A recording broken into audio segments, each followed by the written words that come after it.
Just 5 నిమిషాల్లో అయిపోయే ఈ ఆనియన్ ఫ్రైని ఒకసారి ట్రై చేసి చూడండి. టేస్ట్ చాలా బాగుంటుంది.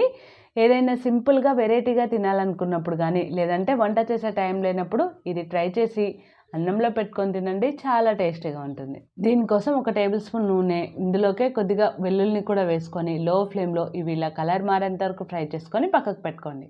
అందులోకే కారం తగినట్టుగా ఎండుమిర్చిని కూడా వేసుకొని ఇవి క్రిస్పీగా అయ్యేంత వరకే ఫ్రై చేసుకోవాలి.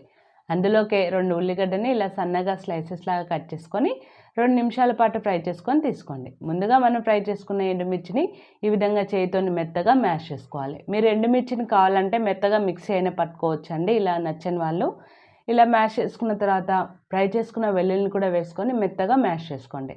అందులోకే ఫ్రై చేసుకున్న ఉల్లిగడ్డ ముక్కలు, అలాగే కొద్దిగా కొత్తిమీర, రుచికి తగినంతగా ఉప్పును కూడా వేసుకొని 2-3 నిమిషాల పాటు ఈ విధంగా బాగా కలిపారంటే ఆనియన్ ఫ్రై రెడీ అయిపోయింది.